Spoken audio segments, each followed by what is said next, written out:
할렐루야. 그리스도의 평강이 여러분 마음을 주장하게 하시 바랍니다. 그러나 이 모든 일에 우리를 사랑하시는 이로 말미암아 우리가 넉넉히 이기느니라. 어떻게 넉넉히 이긴다고요? 성경 좀 봐요. 아무 생각 없이 있지 말고. 어떻게 넉넉히 이긴다고? 우리를 사랑하시는 이로 말미암아. 그냥 넉넉히 내가 이길 수 있다, 할 수 있다 해서 되는 이야기가 아니라는 뜻이에요. 여러분, 우리가 예수님으로 말미암아, 예수님을 믿음으로 말미암아, 이 굉장히 중요한 거예요. 예수님 믿어도 그냥 믿으면 안 돼. 어리석게 믿으면서, 내가 내 마음대로 믿으면서, 예수님 왜 안 해주냐고, 네 마음대로 믿어서 그럴 때가 굉장히 많아요. 제가 오늘 새벽에 하나를 포기한 게 하나 있어요. 뭔가 하면 어제 저녁에 내가 사과를 여러분들한테 소개를 해주려고 25,000원짜리 저번에 어디 풍기사관가 이렇게 했던 목동교회에서 해다 어제 깜빡 잊어버렸어요, 내가. 그래서 내가 오늘 새벽에, 안 하려고 내가 왜냐하면 내가 어제 이제 왜 그랬는가 하면 혹시 그 교회 신청할 사람이 있으면 신청하게 그러면서 그 목사님이 자기 교회에도 한 75개 그냥 금방 나갔다면서 그러더라고. 그래 저번에는 내가 팔아주려고 해준 거고 혹시 모자랄까봐 다 못 팔까봐 그랬던 거고 이번에는 진짜 그거 가성비 괜찮거든요. 25,000원. 그래서 해주려고 사랑하는 마음으로 해주려고 했는데 굳이 할 이유가 없어. 왜 내가 그걸 해가지고 고생을 해? 안 그래 난 그냥 모른 척 하고 있으면 되는 거. 그죠? 굳이 할 이유가 없잖아. 여러분들 굳이 다른 데 알아서 사 먹어도 되는 걸. 예. 그래서 내가 안 했어요. 그냥 내가 거기에 대해서 내가 그러면서 내가 가만 생각을 해봤어요. 이런저런 일에는 내가 굳이 그걸 하면 또 책임을 져야 돼요. 여기 갖다 놓으면 또, 시켜가지고 이렇게 어떻게, 누구 찾아가게 해라, 돈도 받게 해라, 이런 것도 해야 되고, 귀찮아요. 또 살아가면서 이렇게 보면 내가 지금도, 어디 사람이나 이런 것도 서로 소개도 하면 안 되겠다 하는 생각이 내가 들면서 괜히 이거 해가지고 좋은 마음으로 했다가 서로 또 잘 안 되면 나만 굉장히 그렇다 이런 생각도 들고 어떤 사람은 저들이 헤어진 걸 가지고는 나 줄에 잘못해가지고 그렇다고 이래.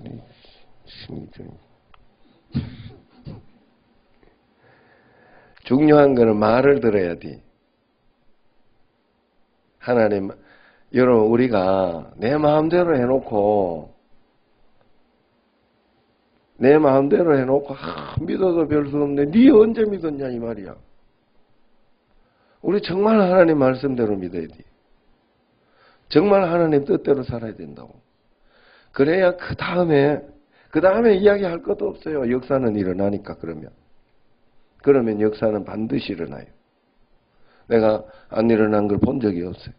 우리 집부터. 여러분, 우리가 신앙생활 할 때, 교회에서 굳이 청신제일교회로 해서 신앙생활을 하면, 그랬으면은 청신제일교회 잘 순종하면서 가는 게 굉장히 중요해요. 내가 아무리 아는 것 같아도 아니에요. 하나하나 단순하게.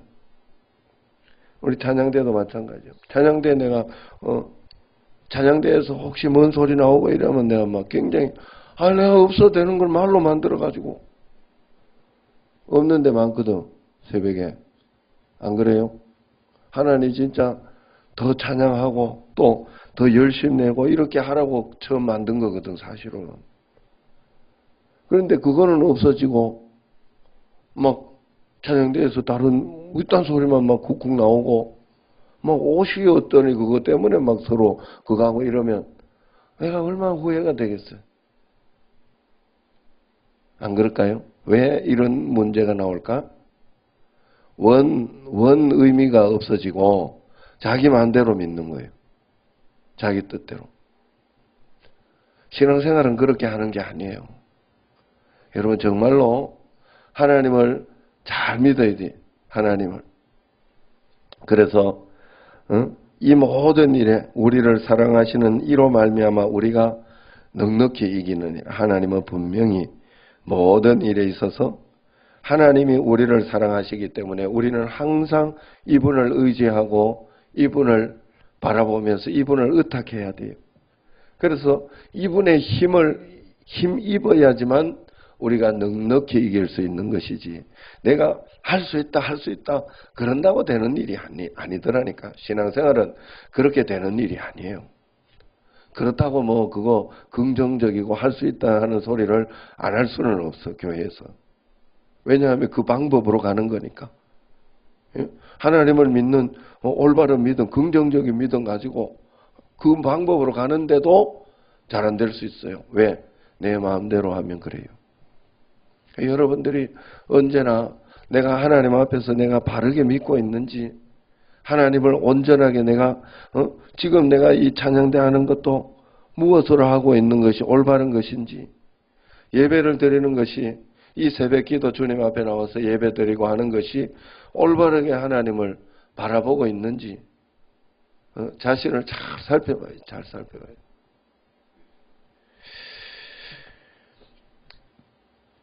넉넉히 이길 수 없다는 여기서 중요한 것은 그냥 믿으면 넉넉히 믿을 수 없다 하는 뜻도 들어있는 게 중요해요. 여기에서. 우리를 사랑하시는 이로 말미암아 우리를 사랑하시는 이를 의지할 때만 우리가 넉넉히 이긴다는 것을 명심해야 됩니다.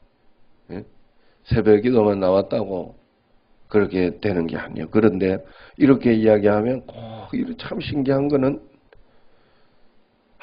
목사님 새벽 기도 안 나와도 된다 그러더라. 그래만 계속 나올 것 같으면 안 나와도 돼. 사실은. 왜냐하면 나와놓고 잘못 믿어가지고 문제가 될 수 있거든. 안 그래요? 이거 심각하게 잘 생각해. 기왕 예수님 믿으면 복 받으며 더 큰 은혜로 살아야 되는 거 아니에요? 더 큰 복을 받으며 살아야 되는데 잘못 믿다가 이렇게 믿다가 내 마음대로 믿다가 복은커녕 고사하고 너는 믿었는데 안 된다고. 새벽기도 극히 나가는데 안 된다고. 새벽기도만 나와서 그래. 새벽기도의 그 말씀, 새벽기도의 어떤 그 진짜 중요한 거, 그것이 내게는 없고 하나님을 만나고 하나님을 믿는 그 믿음은 없고 말이에요. 여러분 그러므로 매일매일 예수님을 꼭 의지하시기를 바랍니다. 예수님을 의지하면서 바라보면서 어떤 일이 있어도 우리를 사랑하시는 그분을 우리가 꼭 기억해야 됩니다. 그래서 우리의 믿음의 모든 것은 나를 사랑하시는 예수님을 위하여 내가 산다. 진짜 신기한 거는 내가 예수님을 위해서 살면, 예수님 뜻을 따라서 예수님을 위해서 살면 가장 나를 위해 사는 거예요. 내가 예수님이 내게 주신 사명을 위해서 내가 열심히 살아야지, 예수님 사명 붙잡고 살아야지, 이래가지고 살면 가장 나를 위해 사는 것이고 가장 축복을 받는 거예요. 가장 또 행복해지는 거예요. 왜? 예수님을 위해 사는 게 뭐예요? 예수님 사명이 뭐예요? 내게 가장 충실한 것이고 내가 맡은 일, 내가 맡은 내가 어떤 그런 맡은 직업, 내 가정의 역할, 이런 것들이 그게 다 사명이 되는 거거든. 하나님 앞에서. 형이면 형의 사명, 동생이면 동생의 사명. 그걸 사명으로 보잖아요. 예수님을 잘 믿는다면, 예수님 정말 사랑한다면, 그것 때문에 내가 하는 것이지. 하나님 앞에서. 루마니아 범브란트 목사님은 예수님 믿는 것 때문에 18년 동안 감옥에서 고통을 당했습니다. 그가 18년 동안 감옥에 있을 동안에 가장 가슴 아픈 것은 그의 자녀들이 어떻게 되었을까 하는 것이었다고 합니다. 범브란트 목사님 굉장히 유명한 분이에요. 우리 기독교사에서. 그래서 이 범브란트 목사님이 감옥에 들어갈 때 자녀는 5살이었다고 합니다. 그럼 나올 때는 23살 아닙니까? 9살 때쯤 되었을 때 공산당들이 예수님을 못 믿게 하고 그때부터는 루마니아 공산국이니까 세뇌를 시키니 범브란트 목사님이 나간다고 해도 자식들까지 공산당이 되어서 덤비면 얼마나 괴롭겠는가. 그런데 그 10몇 년 만에 아들이 명례를 왔는데 이러더랍니다. 아버지, 저는 아버지를 굉장히 영광스럽게 생각합니다. 그래서 너가 예수를 아느냐 물으니 예, 저는 예수님을 믿고 있습니다 하더랍니다. 그 아들은 예수님 믿는 것 때문에 중학교에서 공부를 못하고 학교에서 쫓겨났다고 해요. 그래서 끝까지 예수님을 믿었답니다. 그런데 하나님께서 천성적으로 들을 길을 주셔가지고 피아노 조율사를 했다고 합니다. 워낙 잘해서 그것으로 그 아들이 가족을 다 먹여 살렸다고 그래요. 감옥에 목사님 들어가 있으니까 아무도 도와주지 않았지만 하나님이 다 지켜주셨다는 거예요. 5살밖에 안 된 아이를 두고 감옥에 들어갔는데도 아이러니하게도 그 5살 난 아이가 신앙을 지키고 가족을 먹여 살렸다는 것이죠. 세뇌 공작을 하는 공산당 세상에 어찌 이겨내고 버텨낼 수 있었겠습니까? 그러나 하나님께서 넉넉히 이기게 해주셨다 하는 것이죠. 겨우 견디는 것이 아니라 넉넉히 이긴 거예요. 로마 네로 황제 아시죠? 네로 황제가 박해할 때 콜로세움 안에서 많은 기독교인들이 죽었어요. 사자가 들어가서 뜯어먹게 했어요. 그런데 네로가 확인해 보니까 다른 것은 다 뜯어먹고 얼굴만 남겼는데 모두가 웃으면서 죽어 있다는 거예요. 그래서 네로가 이 미친놈들 사자한테 뜯겨 죽으면서 뭐가 좋다고 웃고 난리야 했다는 겁니다. 결국 어떻게 됐어요? 그것 때문에 더 이상 박해하지 못하고 결국 나라가 뒤집어졌잖아요. 그것 때문에 국교화가 돼. 나라가 그렇게 기독교를 박해하고 했지만 오히려 나라 자체가 믿는 그런 나라가 돼버렸잖아요.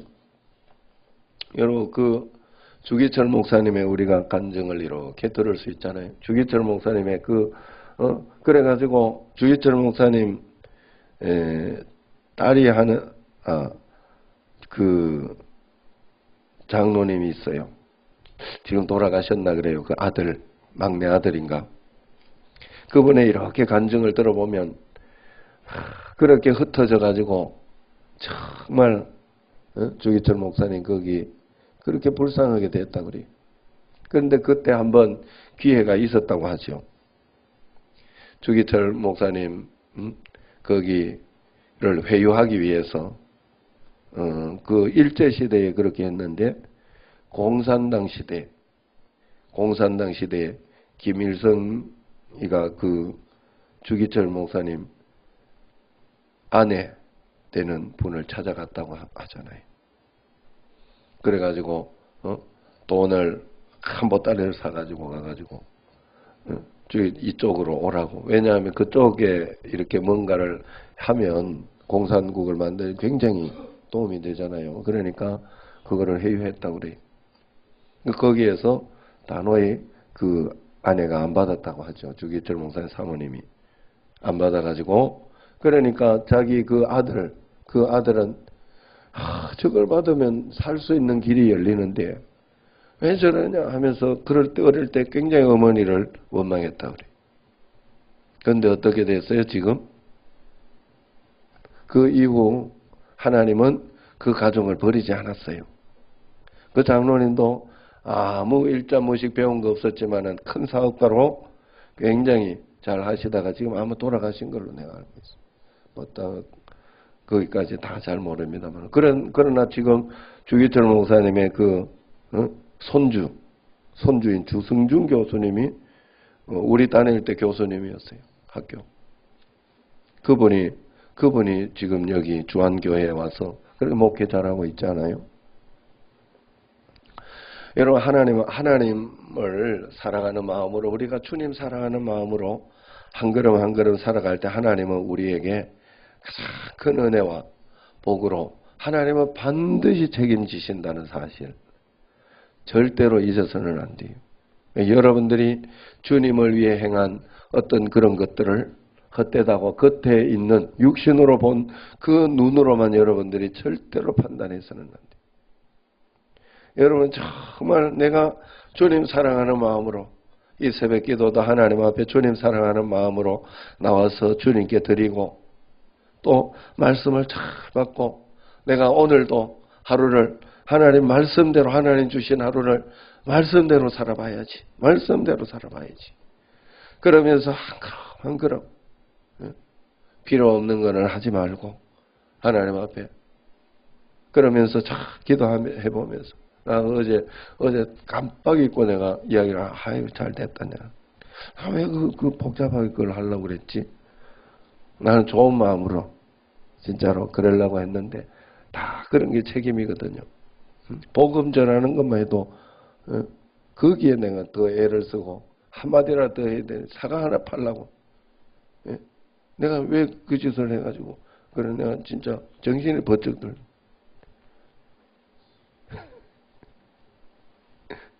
여러분 언제나 하나님 앞에 그래서 예수님 사랑하는 거에만 전념하시길 바랍니다. 예수님을 사랑하면 예수님을 의지하고 예수님만 바라보고 살아가면 넉넉히 이기게 해주신다. 넉넉히 이기게 해주신다. 내가 지금 그렇다면 넉넉히 이기지 못하고 있다 하는 사실은 예수님 사랑하는 그 무엇으로 내가 하고 있지는 않은가 내 자신을 돌아보는 게 중요해요. 내가 예수님만 정말 사랑하며 그것으로 의지하며 나아가는 것이 아니라 쓸데없는 거에 신경을 쓰고 그것에 내가 너무 애를 쓰고 있지는 않은가 돌아봐야 됩니다. 여러분 언제나 예수님 사랑하면서 주님 의지하며 한 걸음 한 걸음 살아내는 여러분과 저가 되기를 주의 이름으로 축원합니다. 기도하겠습니다.